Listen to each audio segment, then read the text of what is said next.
우리는 지금 사순절 기간을 보내고 있죠. 사순절 기간은 예수님께서 광야에서 40일 동안 금식하시며 기도하신 것에서 유래가 된 그러한 절기입니다. 그래서 그분이 금식하시며 기도하시며 십자가를 향해 나아가셨던 그 주님을 다시 한번 묵상하면서 우리도 그 십자가의 길에 동참하고 또 그러기 위해서 우리 스스로를 성찰하고 또 십자가의 길로 세워나가는 그러한 절기가 사순절입니다. 여러분들에게도 주님의 그러한 풍성한 은혜가 십자가의 길을 걷는 은혜가 함께 하시기를 간절히 축원합니다. 그래서 예수에 대한 설교를 이제 본교회에서 하고 있는데요. 먼저 예수님에 대한 이야기를 시작을 할 때 복음의 시작, 예수님의 복음은 어디서 시작되었는가? 성경 말씀 보시면은 분명한 그런 장소가 하나 나오는데 그것은 광야라는 것이죠. 광야. 세례 요한이 광야에서 출발합니다. 그 광야는 유다 광야를 의미합니다. 요단강 동편에 있는 유다 광야를 의미합니다. 그리고 또 갈릴리 공동체에서도 여러 가지 사도 요한, 세례 요한이 이제 사역을 감당을 했는데 아무튼 그 세례 요한이 자기의 그러한 공생애를 그 나름대로 세례 요한의 나름대로의 삶을 시작했던 것은 광야였어요. 특별히 우리가 기억하는 것은 이 세례 요한은 그의 아버지 스가랴 기억나시죠? 고용의 아버지 어머니. 그래서 그의 부모님이 일찍 소천하신 걸로 우리가 알고 있고 그건 어려서부터 유다 광야에 있었던 그 당시에 유대 나라의 네 가지 파 가운데 하나인 에스나파가 있어요. 이 에스나파는 국난 공동체라고 하는 세상과 단절된 공동체, 수동 공동체, 지금으로 말하면 수동 공동체죠. 그 에스나파에 소속되어져 있는 쿰난 공동체에서 그 젊은 시절을 보낸 걸로 기억을 우리가 알 수 있고 그 다음에 거기서부터 리더십을 발휘하면서 쿰난 공동체에서 많은 역사를 이루었던 사람이 세례 요한입니다. 그 세례 요한이 그 유다 광야에서 이제 예수 그리스도의 길을 준비할 때 예수님의 공생애 전에 6개월 전에 나와서 그 공동체에서 나와서 나중에 그 공동체에서 자라나 많은 제자들이 예수님의 제자가 됩니다. 길을 예비했기 때문이죠. 아무튼 그러한 과정을 통해서 유다 광야로 나와서 거기서부터 회개를 외치고 세례를 주기 시작합니다. 그래서 우리가 복음서를 보면은 예수님께서 사역하시기 전에 세례 요한의 그런 사역을 통해서 많은 사람들이 심지어는 유대인들, 바리새인들, 제사장들의 그룹까지도 나와서 회개를 이제 하면서 세례를 받으면서 새로운 시대를 열어나가는 그런 역사가 시작됩니다. 광야에서 시작됐죠. 특별히 이때의 광야의 개념이라고 하는 것은 어떤 개념이냐면 유대교, 그 당시에 유대교와 화려했던 것이 예루살렘 성전이었어요. 만일 주님께서 제대로 역사를 이어서 그 모든 일을 하시려고 했었다면은 그분은 예루살렘 성전이나 예루살렘에 등장하셔야 됐습니다. 세례 요한도 마찬가지죠. 그가 서야 될 곳은 예루살렘 성전이고 예루살렘이었을지 몰라요. 하지만 그 당시 유대교가 심각하게 부패했고 예루살렘 성전에서도 어떤 희망도 찾아볼 수가 없었어요. 그래서 예수님께서 언제든지 그 성전을 헐어라 내가 새로 짓겠다라고 하신 말씀들이 기억하시죠? 그래서 복음이라고 하는 것은 타락한 예루살렘 성전과 유대교에서 출발한 게 아니라 그 반대편 광야에서부터 이제 복음이 싹이 트기 시작했고 거기서부터 하나님의 새로운 여명이 시작되었다는 것을 여러분들 기억하셔야 돼요. 광야 피폐되고 타락한 정치 종교의 그 원산지가 아니라 새로운 곳에서부터 이 복음이 시작되었다라고 하는 것. 그래서 우리가 인생을 살아갈 때 두 가지 방법이 있습니다. 교회를 보는 눈이 두 가지인데 교회에서 교회를 바라보는 눈이 있죠. 예루살렘 교회에서 교회를 바라보는 눈. 이제 그렇게 시작하면은 화려한 교회, 그 교회에 여러 가지의 긍정적인 것도 있으니까 그런 교회를 이제 바라보면서 자라는 방법도 있지만 또 하나의 방법은 광야에서 교회를 바라보는 거예요. 요즘 우리 그런 시각을 많이들 갖고 있는데 광야에서 바라보는 교회. 교회에서 바라보는 교회와 광야에서 바라보는 교회는 아주 다르죠. 세례 요한과 예수님은 성전, 예루살렘 성전, 정확히 말하면 예루살렘 성전에서 성전을 본 게 아니라 성전 반대편 광야에서부터 성전을 보고 유대교를 보고 그리고 복음이 시작된 것을 우리가 성경을 통해서 확인해 볼 수가 있어요. 자, 그렇게 이제 시작을 했는데 그 광야에서 오늘 말씀 보니까 예수님도 그 광야로 나가셔서 세례요한에게 세례를 받으셨다. 예수님께서 왜 세례를 받습니까? 예수님께서 무슨 죄가 있는 겁니까? 그렇지 않아요. 예수님은 성령으로 잉태하셨기 때문에 죄가 그 안에 있으신 분이 아닙니다. 그 자체가. 그리고 성령의 역사도 세례 받을 성령이 내려왔는데 그때 성령 처음 받은 게 아니에요. 예수님은 이미 성령 잉태하신 분이기 때문에 성령과 처음부터 함께 하셨던 분이죠.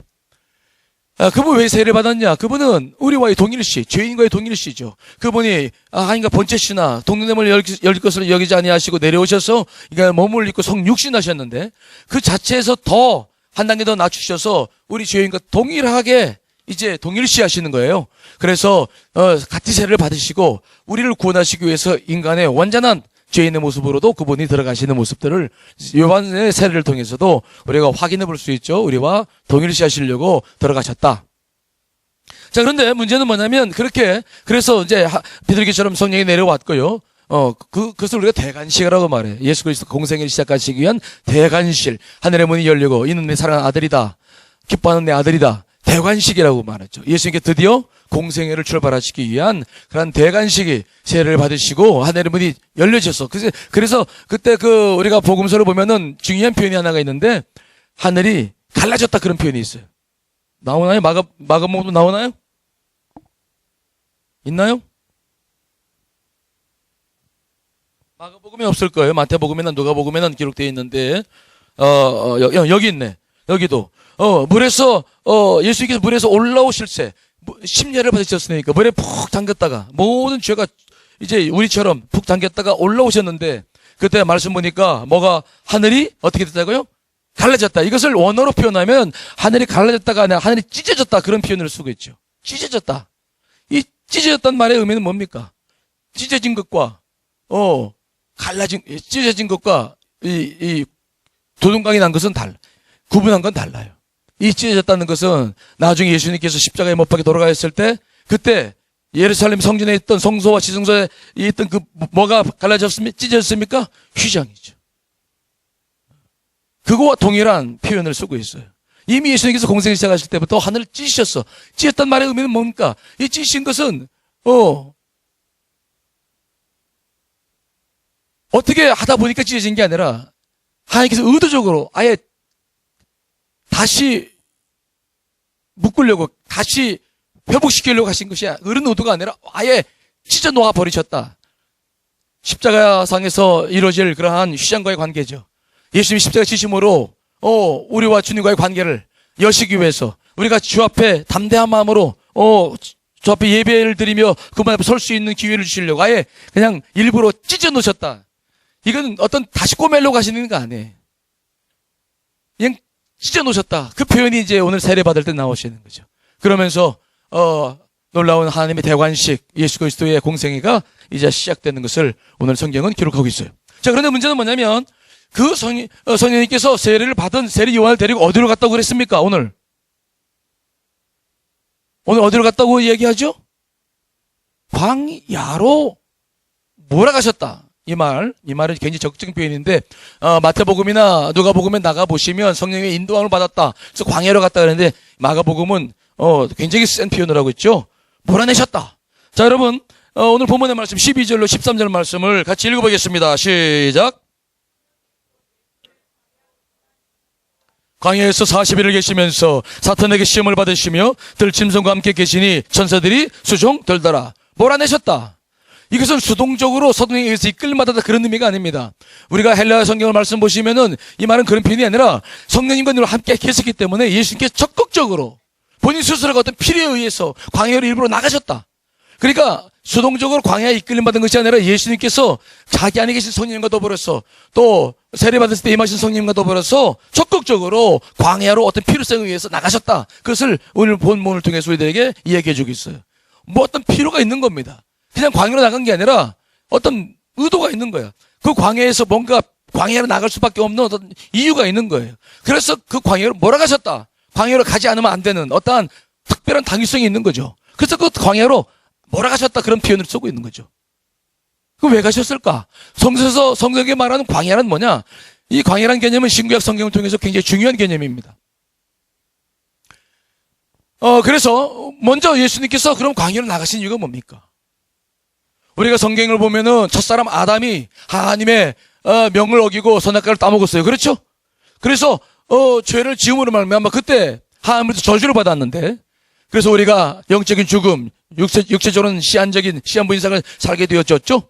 하지만 우리 인간만 저주받은 것이 아니라 땅도 저주받아서 그때부터 땅이 뭘 냈다고 그랬습니까? 가지던 불과 엉겅퀴를 내기 시작했다. 저주받았음을 의미합니다. 특별히 하나님께서는 이 아담과 하와를 에덴 동산에서 쫓아내셨어요. 그때 그들이 에덴 동산에서 쫓아나서 이제 그 저주받은 땅에서 살기 시작했는데, 그 저주받은 땅의 표현 가운데 상징적인 표현이 무엇으로 쓰여지고 있냐면 광야하는 개념으로 쓰여지고 있어요. 이해되십니까? 안 돼도 된다고 막 그래. 그래 나도 힘을 얻지. 광야. 그래서 에덴 동산과 반대 저주받은 구원받아야 될 대상이 있는 인간이 실패한 거주지 광야. 저 성경은 광야에 대한 개념이 굉장히 중요하게 들었어요.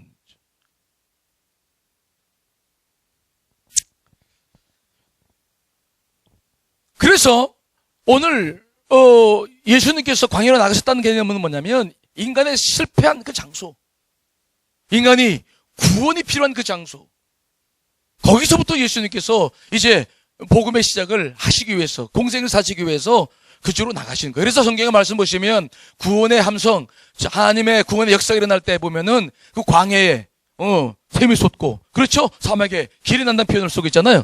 자, 여러분 이사야 43장 19절로 20절 말씀을 읽어보겠습니다. 시작.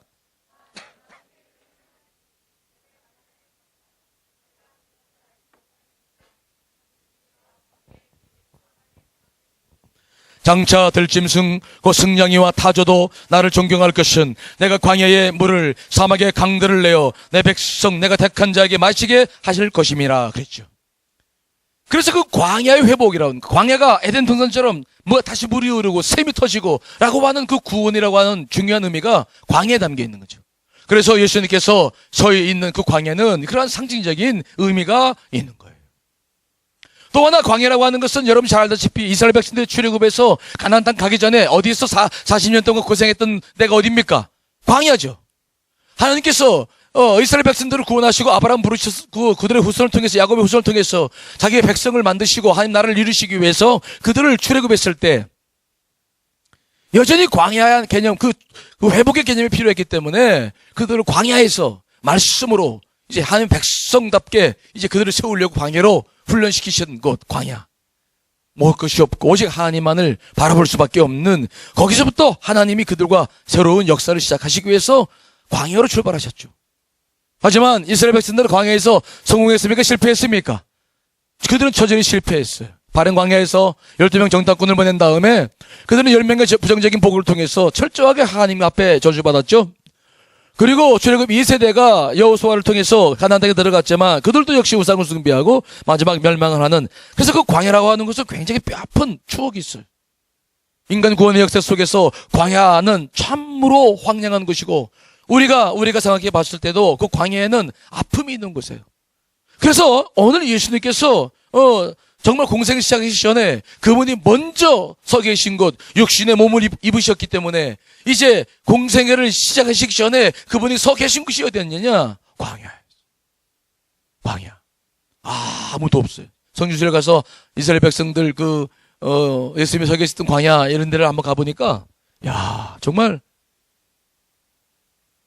풀도 제대로 없죠. 광야와 사막은 달라요.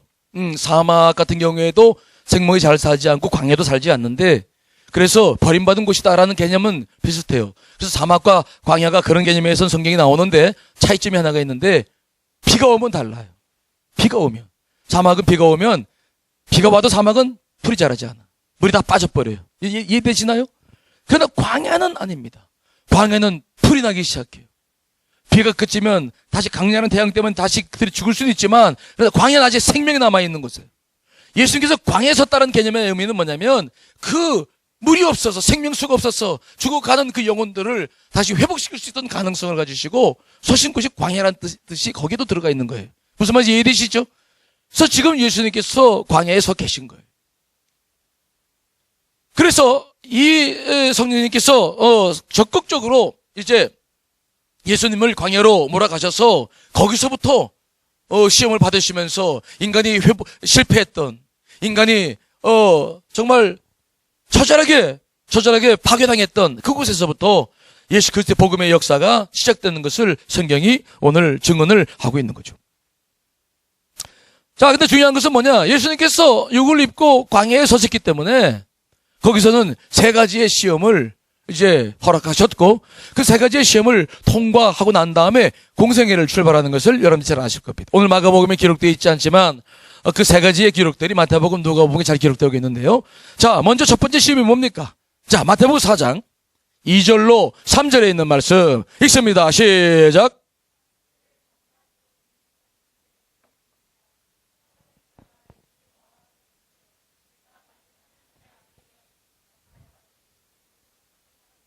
똑똑히 되게 해라. 저 사람 아담을 사탄이 시험할 때도 먹을 거 가지고 시험했어요. 선악과. 그렇죠? 또 두 번째 사람 아담을 시험했을 때, 예수님이 시험할 때도 뭘 가지고 시험합니까? 뭘 가지고 시험해요? 먹을 거. 아이고, 먹는 게 그게 보통 문제가 아니야. 먹을 거. 여러분, 먹는 것에 시험 들지 않길 바랍니다. 먹는 거 좋아하시는 분들. 우리 집에도 그런 분이 한 분이 계신데, 먹는 것에 대해서 굉장히 가치를 두시는 분들이 계시는데, 먹는 거. 먹는 거. 자, 예수님은 지금 40일 금식 기도하셨어요. 극도로 허기진 상태였어요. 근데 그때 그 수많은 돌들이 옆에 있는데 말하는 거죠. 돌로 떡을 만들어봐. 떡덩이를 만들어봐라. 특별히 오늘 본문의 말씀 보시면은 그런 말씀이 있어요. 내가 만일 하나님의 아들이거든. 그래서 이게 가정법으로 되어 있기 때문에 우리가 성경을 읽을 때 이 사탄이 지금 하나님의 아들인 것을 몰랐던 건가? 아니면 예수님이 능력이 있는 것인지 없는 것인지를 시험하시는 것인가? 우리가 오해하기 쉬운데 이 말씀부터 해석을 해야 돼요. 여기에 내가 만일 뭐뭐 이거든이라고 하는 단어, 이 접속사 조건절에 이렇게 이건 접속사가 A라는 단어를 헬라어를 쓰고 있는데요. 이것은 이렇게 해석도 되지만 물론 됩니다. 하지만 이거보다 더 적극적인 해석은 뭐냐면 뭐뭐이니라는 뜻이에요. 그래서 요거를 다른 말로 정확하게 해석을 한다면 사탄은 이미 예수님이 하나님의 아들인 것을 알았어요. 왜? 사탄도 영적인 존재 아닙니까? 그렇죠? 천사가 타락해서 사탄이 된 거 아니에요. 예수님이 하나님의 아들인 걸 왜 몰라? 영적으로. 그래서 말하는 겁니다. 너는 하나님의 아들이다. 아들이니? 라는 말이에요. 너는 하나님의 아들이니? 졸지 말아라. 그런 말이죠. 그래서 먼저 분명하게 예수님의 정체성에 대해서는 이야기를 해요. 너는 하나님의 아들이다. 내가 알고 있다. 그러면 하나님의 아들이라는 개념을 왜 이렇게 강조하느냐? 능력이 있는 거예요. 우주 만물을 지으신 하나님, 그 아들 예수 그리스도, 능력이 있다는 것을 알고 있는 거예요. 너는 하나님의 아들이다. 넌 능력이 많다. 넌 능력이 이미 있는 사람이다. 그래서 내가 너에게 말을 한다. 돌을 뭘로 만들어라고? 떡덩이로 만들어봐라. 오. 근데 왜 이 시험이 중요한 시험일까요? 왜요? 예수님이 능력이 있는가 없는가를 시험하는 시험이 아니에요. 이것은 이미 능력이 있으신 예수님이 그 능력을 하나님의 영광을 위해서, 하나님의 뜻을 위해서 사용해야 될 그분이신데, 하나님의 영광을 위해서, 뜻을 위해서, 사명을 위해서 사용하지 말고 우선 네가 지금 굶어 죽게 생기지 않느냐. 우선 그 능력을 너를 위해 사용해라. 그래서 우선 굶주린 배를 채워라. 우선 먹고 살아봐. 우선 먹고 살아야지. 우선 살고부터 봐야 될 거 아니냐. 너 그 능력이 있는 것을 미래를 위해 쓰지 말고 지금 당장 너를 위해서, 즉 하나님께서 주신 그 능력을 주의 영광을 위해서가 아니라 너를 위해서 살아라. 너를 위해서 써라. 우선 목숨부터 구해라. 우선 살고 봐야 될 거 아니야, 사람이. 그러고 난 다음에 뭐 십자가도 있고 뭐 교회도 있고 그런 거지. 아니 먹고 살 것도 없는데 무슨 교회를 나가냐. 그렇죠? 우선 먹고 살아야지. 오늘 이 말씀은 그러한 아주 예민한 그러한 시험의 시작이라는 것을 우리가 아는 거예요. 이런 사실에 대해서 예수님께서 말씀하신 것을 보시면 정확하게 그 뜻을 알 수 있죠. 자, 마태복음 4장 4절 말씀 읽습니다. 시작. 예수께서 이르시되 기록되었을 때 사람이 떡으로만 살 것이 아니요 하나님의 입에서부터 나오는 모든 말씀으로 살 것이니라 하셨느니라 하시니 그랬어요. 떡으로 살 것이 아니라 즉 사탄이 그렇게 너 무슨 먹고 살아야지라고 얘기하시니까 예수께서 뭐라고 말씀하셨냐면은 나는 사는 게 중요한 게 아니다. 나한테는 사람이 떡만 먹는다고 사는 것도 아니다. 말씀으로 분명하게 선을 긋는 것을 보는 거죠. 하지만 이 시험은 무서운 시험이에요. 여러분들이 일생을 살아가면서 평생 주의 길을 걸어가면서 주님을 섬기고 살아가겠지만 여러분 우리들 속에서도 계속 일어날 수 있는 이 생존에 대한 욕구에 대한 생존 문제에 대한 시험은 이것은 작은 시험이 결코 아닙니다. 우선 먹고 살아야지. 네가 하나님 아들이지만 육신을 입고 이 땅에 왔고 굶주렸으니까 넌 죽을 거다. 먹어라. 우선 너부터 살아야지. 십자가도 있고 뭐도 있고 다 그런 거 아니냐. 우선 살고 봐야지. 네 능력을 하나님 위해 쓰지 말고 우선 너를 위해 써라. 너를 위해 써. 너를 살펴라. 굉장히 중요한 유혹이 아닐 수가 없는 거예요.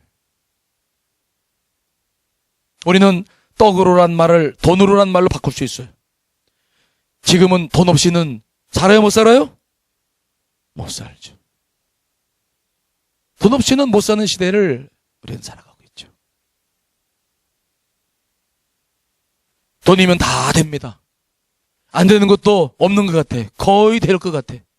옛날에는 돈 없이 사시는 분들, 고고하게 사시는 분들을 존경했어요. 우리 스승들, 선생님들, 목사님들도 옛날에 목사님의 그 교회 목사님은 한 달에 쌀 5말 이렇게 받고 사셨어.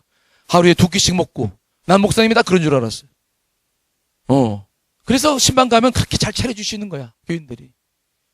그렇게 사는 줄 알았어요. 저게 주의 길인 줄 알았지, 우리는. 그래서 그분들을 존경했어요. 저도 그래서 이 길 가고 싶었어. 근데 지금의 시대는 그런 시대가 아니에요. 돈이 없이 살면은 사람들이 무시해요. 존경하지 않습니다. 그래서 사람들은 돈을 벌려고 잃어서는 안 될 중요한 가치를 버리는 거예요. 유혹이란 뭐냐? 유혹이란 말은 다른 말로 말하면 가치관의 싸움인데 내가 절대적으로 지켜야 될 가치가 있어. 근데 이 가치를 잠깐 방향을 틀어놓는 거예요. 이게 유혹이라는 거죠. 예수님께서 가지고 있는 능력이 있습니다. 주님을 위해서 살고자 능력을 주신고 그렇게 해서 오셨는데 사탄은 말하는 것입니다. 그거 주님의 영광을 십자가를 질 때 네가 써야 되겠지만은 근데 그거 잠깐 너를 위해 쓴다고 무슨 문제가 있는 거냐? 너를 위해 써. 뭐 그렇게 굶주리고 그러냐? 너 능력이 있는데 잠깐 써. 가치관의 방향을 살짝 돌려놓는 거예요. 우리가 일생을 살아갈 때 정말 십자가의 보혈과 우리가 지켜나가야 될 많은 것들이 있습니다. 근데 우리는 늘 그런 문제들을 어떤 유혹 속에서 견뎌내야 되냐면 생존의 욕구에 대한 문제죠. 먹고 사는 문제. 내가 먹지도 못하는데 과연 하나님을 믿을 수 있을까? 내가 먹고 살기도 힘든데 과연 교회에 가서 예배 드릴 수 있는 시간이 있을까? 내가 정말 먹고 살기도 힘든데 교회에 가서 무슨 일을 할 수 있을까? 지금도 수많은 사람들은 먹고 사는 문제에 휘말려서 주님을 섬기지 못하고 우리가 하나님을 멀리하는 시대를 살아가고 있는데 과연 우리가 살아가는 이 평생 동안 생존과 관련된 이 유혹이 과연 우리에게서 자유로울 수 있을까요? 지금 우리 시대는 사탄이 예수님이 유혹했던 그 첫 번째 유혹에 다 넘어간 시대를 살아가고 있어요. 먹고 살기 위해서라면 돈이라고 한다면 사람을 죽이셔가라도 돈을 벌 수 있다면 사람을 죽이고 가짜 기름을 팔고 유통기한이 지난 식품도 팔고 전화 금융 사기를 치고 자기 자식들까지도 팔아넘길 수 있는 시대. 윤리고 도덕이고 신앙이고 뭐고 돈 앞에서 모두가 다 포기할 수밖에 없는 포기할 수 있는 그러한 위험한 시대를 우리가 살아가고 있는 거죠. 그래서 예수님께서 말씀했습니다. 물질과 하나님을 겸하여 섬길 수 없다.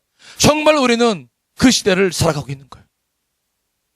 오늘 예수님께서 여러분들에게 질문하실 거예요. 여러분들 평생 살아가면서 지금 인생을 살아가면서 정말 내가 이 유혹 앞에 견딜 수 있겠는가? 특별히 오늘 이 돌로 떡떡을 만들어라라는 이 유혹의 두 번째 의미는 뭐냐면 십자가 대신에 인간의 필요를 채우라는 거예요. 예수님 앞에. 뭐라고 얘기합니까? 야. 그 십자가 그 보고 어렵게 십자가를 지고 고난의 잔을 마시고 아이고 왜 그래. 그러지 말고 이 돌도로 떡덩이를 만들어가지고 그 굶주린 사람들한테 모여라. 그리고 필요를 채워줘. 필요. 배고픈 사람에게 떡을 주는 거야. 그러면 사람들이 얼마나 너에게 몰려들겠냐. 왜 십자가를 구태워지려고 그러냐. 그럴 필요 없잖아. 필요를 채워줘. 필요. 떡이 필요한 사람들에게 떡을 줘. 여러분 예수님께서 오병이의 기적을 일으키지 않으셨나요? 그 역사를 하지 않으셨나요? 했어요. 근데 왜 그때는 하고 지금 안 하십니까? 그때는 하나님의 뜻에 따라 그 허기진 백성들을 긍휼히 여기는 마음으로 하나님의 뜻을 이루시기 위해서 하신 것이었지만 이것은 그런 의도가 아닙니다. 예수 그리스도 개인에 대한 생명의 문제를 놓고 지금 사탄이 벌이는 유혹이에요. 너를 위해서 하라는 거야. 피를 채우라는 거죠. 여러분 우리가 신앙생활을 하면서 이런 유혹을 참 많이 받아요. 저도 목회를 하면서 이런 유혹을 많이 받아요. 부에서 옛날에 첫 목회했을 때 지금도 우리 교인들이 그렇지만은 옛날 시골 분들은 아프기만 하면 제일 먼저 누구한테 오냐면 전사한테 오는 거야. 나 그때 전사했는데 와가지고 기도해달라고. 그냥 그 70, 80대신 할머니들이 막 꽁지 묶고서 와가지고 기도받고 주여 믿습니다 기도해 주시오. 나았을까? 그때는 치유의 능력이 없었어. 막 열이 펄펄 나서 막 주여 믿습니다. 주님께서 막 그렇게 좀 능력을 행하시고 필요를 채워주시면 그 시골교회가 얼마나 부흥될까. 그렇죠? 믿습니다 기도해 하면 기도받은 권사님이 가서 약 먹어야 되겠네. 그러고 낫질 않아. 그럼 막 속에서 막 주님 나도 그 능력을 행해서 해달라고 필요를 채워달라고. 시골 교인들은요 소도 아프면 찾아와. 소도 아프면. 왜? 소가 중요하거든. 그러면 전사님 왜요? 소가 밥을 안 먹어요. 가서 기도 좀 해주시오. 그래. 그러면 가야 돼 안 가야 돼? 안 가면 삐쳐서 교회 안 나오니까 알겠다. 가면 또 소가 막 쳐다보고 뿔을 잡고 나는 주여 믿습니다. 낫게 주십시오. 아멘. 소가 벌떡 일어나가서 밥도 먹으면 얼마나 좋을까. 그렇지? 그러면 막 소문 나가지고 교인들이 막 몰려올 거 아니야. 시골 교회니까. 그렇죠? 시골에 살아봤어야지. 근데 효과가 없어. 목회를 하면서도 그런 필요에 대한 필요를 채워줘서 교인들을 뭔가 조금 몰려오게 하고 싶었던 그런 일들이 참 그 욕구들이 많았어요. 제가 지윤사 받은 것은 미국에서 받았는데 지금은 그래서 교인들이 병을 고치고 있지만 그러나 제가 목회를 해보니까 정말 병 고침 받은 사람들이 과연 예수 그리스도를 통해서 더 깊어지고 삶의 변화를 경험했을까? 난 목회해보면서 그래서 지우 목회를 잘 안 해요. 지난주에도 주일날 우리 교인 집사님 한 분이 30대 한 후반 됐나 그분이 갑자기 막 며칠 전에 뭘 잘못 먹지도 않았는데 막 몸이 막 두드러기가 나가지고 막 고대병원에 입원했는데 이게 효과가 없어. 그래서 주일 예배 마치고 기도를 받으러 왔는데 3부 예배 마치고 제 기도를 쭉 해줬어요. 그 다음날 월요일 됐더니 문자가 왔어. 뭐라고 왔냐면 목사님 이게 지금 그에 헷갈리는데 귀신같이 나섰다고 그랬나? 목사한테 귀신같이 나섰다고 하면 안 되잖아. 근데 하여튼 감쪽하지 하여튼 그런 표현을 써가지고 기도받는데 순식간에 그게 다 사라졌대. 근데 내가 좋아했을까? 나빴을까? 좋아했겠지. 그런데 나는 알아요. 그때 놀랄 뿐이야. 잠깐 놀랄 뿐이야. 허리기도해서 허리 디스크 나신 교인들, 여기저기 나신 분들 많이 있죠. 그냥 그때뿐이야. 정말 그분들이 변화되고 역사가 바뀌어지고 뭔가 주 앞에 헌신하는 것은 말씀이 없이는 안 돼. 필요를 채워준다고 되어지는 게 아니야. 제가 특별히 그거에 대해서 경험했던 것이 이 첫 목회에서 부에서 목회를 했을 때 교회가 이제 농촌교회가 잘 부흥되고 그래가지고 그때 너무 교인들이 힘들게 사니까. 그래서 나는 그래서 도시에 안 올라오고 거기에서 평생 살려고 2가지 사업을 계획을 했어요. 교회에서.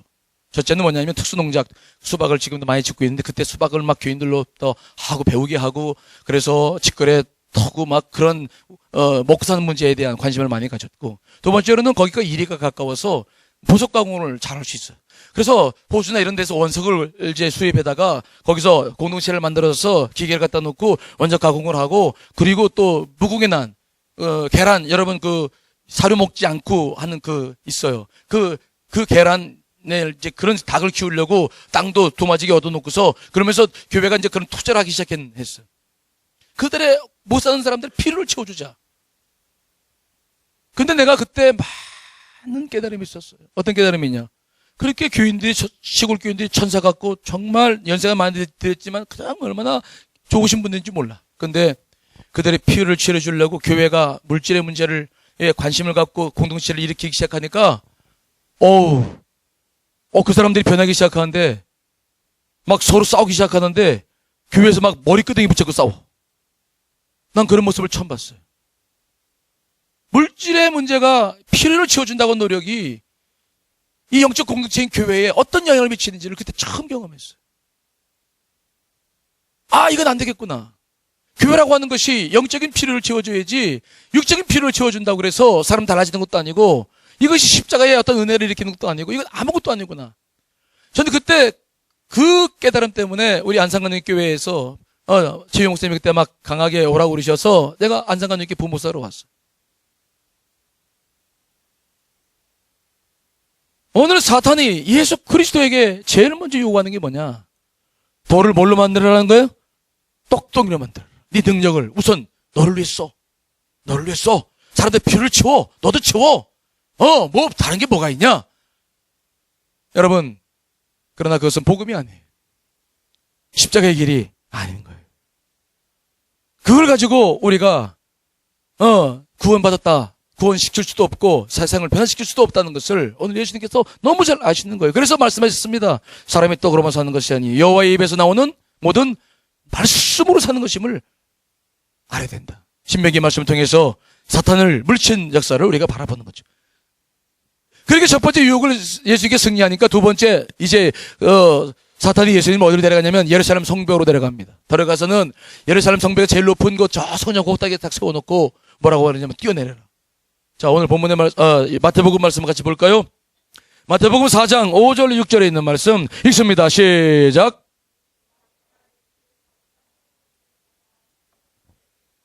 이르되 내가 만일 하나님의 아들이여든 뛰어내리라 기록되었으되 그가 너를 위하여 그의 사자들을 명하시리니 그들이 손으로 너를 받들어 발이 돌에 부딪히지 않게 하리로다 하였느니라. 뛰어내려라는 거예요. 왜 예루살렘 성전을 데려갔냐면 예루살렘 성전은 늘 순례객들로 사람들이 늘 많아요. 거기서 높은 꼭대기에서 막 서 있어. 그럼 사람들이 쳐다볼 거냐? 누구야? 저 사람 왜 그래? 가면서 누구야? 예수라는 사람이래. 왜 그래? 왜 뭐 하려고? 근데 막 예수님이 그때 막 나비처럼 탁 내려와가지고 막 날아가지고 쫙 내려오더니 갑자기 사람 많은 사람 앞에 사건이 탁 내려서는 거예요. 그러면 그 당시에 반응이 어땠을까요? 사람들의 반응이. 여러분 같으면 어땠을 거야? 에이. 그리고 돌아설 거야? 우와! 누구야, 누구?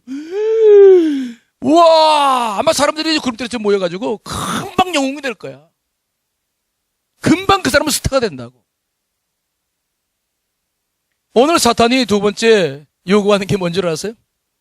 뭘 요구합니까? 어떤 유혹을 합니까? 스타가 되라는 거지. 명성에 대한 유혹. 유명해져라. 스타가 되라. 하지만 예수님은 스턴트맨이 되기를 거부하셨어요. 예수님은 자신이 누구신지를 기적을 통해서 증명 보이지 않으셨어요. 얼마든지 그 일보다 더 큰 일을 하셨어요. 실제로 그분의 공생 속에서 보시면 그분은 그보다 더한 일도 하실 수 있는 분이심을 우리는 알고 있어요. 하지만 예수님께서는 그에게 말씀했습니다. 사탄에게 말했습니다. 주 내 하나님을 시험하지 말라. 신명기의 말씀을 인용하시며 그들을 물리쳤죠. 프랑스 신학자인 엘릴의 책을 읽어보니까 엘릴은 이 마태복음을 해석하면서 어떤 비유를 하고 있냐면 만일 예수님께서 지금 여기 계시고 사탄이 지금 예수님을 이 시대에서 지금 유혹을 한다면은 아마 예수님을 어디로 출연시킬 거라고요? TV로 출연시킬 것이다. 공중파, KBS, SBS, MBC 이런 와서 거기서 능력을 행하게 하고 그러면 삽시간에 영웅이 되고 스타가 될 거니까 아마 그랬을 것이다라고 이야기를 하는 것을 제가 읽어봤어요. 얼마나 좋을까? 와, 그렇죠? 여러분 SNS에 막 다 예수님의 능력이 막 보여. 와, 이 사람 누구야? 누구? 누구야? 그만 스타가 되고 얼마나 좋겠어요. 십자가를 질 필요가 없는 거지.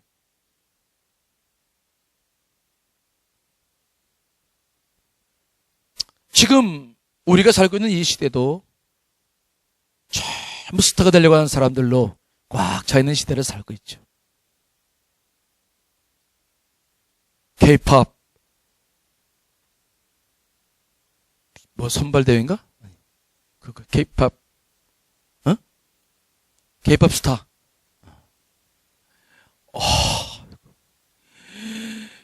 그런데 저는 막 또 랩으로 하는 게 뭐지? 랩 그 뭐 발굴하는 거 있잖아. 쇼미더머니? 쇼미더머니.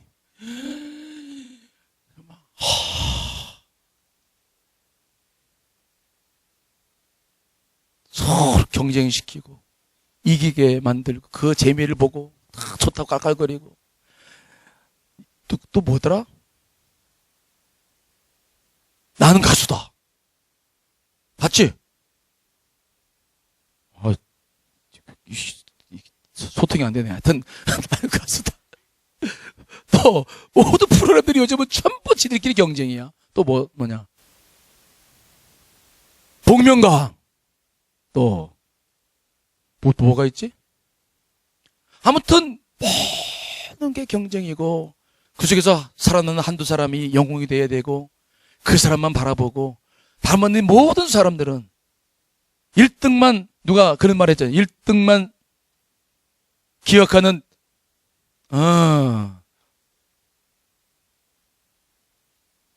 오늘도 사단은 계속 그렇게 사회 구조를 끌고 가고 있죠. 우리 목사들마저도 영웅이 되라고, 유명한 사람이 되라고. 제가 예수님이 3가지 이 시험을 가지고 묵상을 하면서 나한테 적용해 보니까 첫 번째 돌로 떡덩이 만들어봐라. 물질의 문제는 저는 잘 지나갔어요. 집에 쫓겨나서 공부했으니까. 그런 문제는 이제 잘 됐는데 제일 약한 부분이 요 부분이 나에게도. 목사님은 애니어그램 3번 유형이에요. 애니어그램 공부해 보시면 알죠.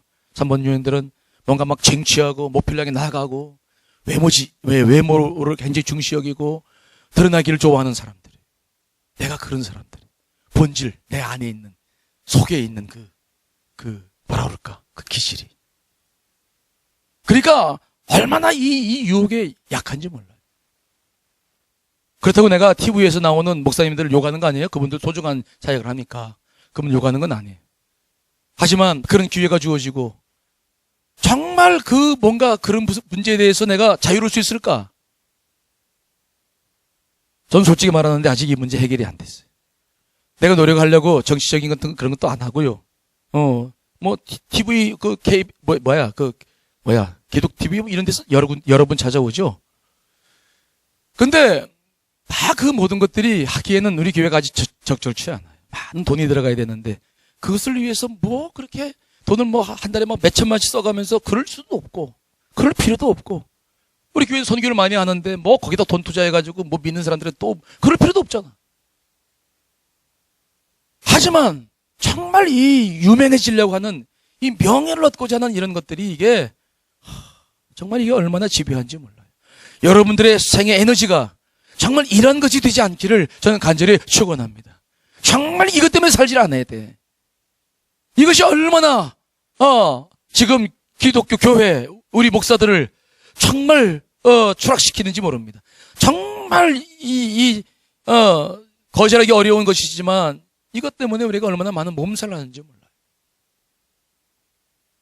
오늘 이 두 번째 유혹을 가만히 보면 그런데 이 사탄이 쓰는 전략이 하나님 말씀을 교묘하게 또 이용을 해. 오늘 기록되었을 때 그가 너를 위하여 그의 사자들을 명하시리니 그들이 손으로 너를 받들어 발이 돌에 불지 않게 하라 라는 이 말씀은 시편 91편 11절로 12절을 인용하는 것인데 실제로 시편 91편 11절과 12절을 읽어보면 이 말이 진짜가 아니야. 이건 일정 부분을 빼내서 다시 말씀을 조합해가지고 예수 앞에 적용시킨 거죠. 자, 시편 91편 11절로 12절에 있는 말씀을 읽어보겠습니다. 시작. 그가 너를 위하여 그의 천사들을 명령하사 내 모든 길에서 너를 지키게 하심이라. 그들이 그들의 손으로 너를 붙들어 발이 돌에 붙이지 아니하게 하리로다. 이 말씀은 먼저 메시아에 대한 예언의 말씀도 아니었어요. 누구나 믿음이 있는 사람들은 천사들이 내 모든 길에서 너를 지키시겠다. 그런데 천사들이 내 모든 길에서 너를 지키신다. 내 모든 길에서 너를 지키신다. 그 말을 빼버리고 천사들이 그 다음에 12절을 곧바로 연결시켜서 손으로 너를 붙들어서 네 발이 땅에 닿지 않도록 할 것이다. 그 말씀을 그대로 그 앞 빼버리고 그대로 그것을 적용시켜서 예수님 앞에 그대로 유혹을 했던 거예요. 말씀을 잘라서 합리화시켜서 예수님 앞에 그대로 이게 네 말씀 아니냐? 너를 위해서 지금 시편 기자가 예언한 말씀이 여기 있는데 네가 왜 지금 망설이고 있느냐? 너 뛰어내려라. 또 내려보면 이미 예언의 말씀처럼 천사가 네 발을 받들어서 사편히 내리게 할 것이다. 뭐 네가 염려할 게 뭐 있어? 뛰어내려. 말씀에 이미 기록되어 있다. 합리화시키는 거죠. 말씀을 자기의 말씀으로 만들고 자기 유익을 위해서 말씀을 이용하고 말씀을 가지고 사람들은 판단하고 말씀을 가지고 자기 목적을 성취하는 도구로 쓰고. 여러분, 우리가 신앙생활 하면서 우리가 이런 사람들을 종종 만나요. 꼭 교회에서 어떤 일이 있어서 좀 다른 외부의 업자가 필요하다 보면 꼭 들어온 사람들이 있는데 저 어느 교회 장로입니다. 장로인데 신앙생활을 이렇게 하고 있습니다. 이번에 기회를 주시면 이 공사 내가 잘하겠습니다. 거기 장로라는 게 왜 들어와? 왜 하나님의 이름을 들먹이고 왜 자꾸 교회의 이름을 들먹이고 그게 어떻다는 거예요? 그게 일하는 것과 무슨 상관이야? 하지만 수많은 사람들이 그러고 살아. 교회를 왜 큰 교회를 다니는데 왜 그 교회를 다녀서 그 교회에서 지금 수많은 사람들이 예수 그리스도를 이용하고 그분의 말씀과 이름을 이용하고 수많은 사람들이 예수 그리스도 통해서 자기 유익을 추구하려고 하는 사람들로 넘쳐나는 시대인 것을 우리가 바라보는 거죠.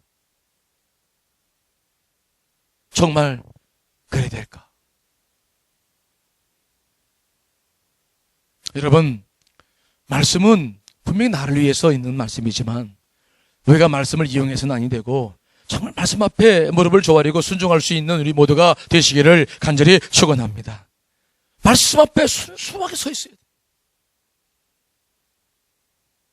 오늘 예수님은 그들의 그 의도를 유혹을 이미 잘 하셨어요. 그래서 신명기 6장 16절 말씀을 가지고 말씀하십니다. 주 너의 하나님을 시험하지 말아라.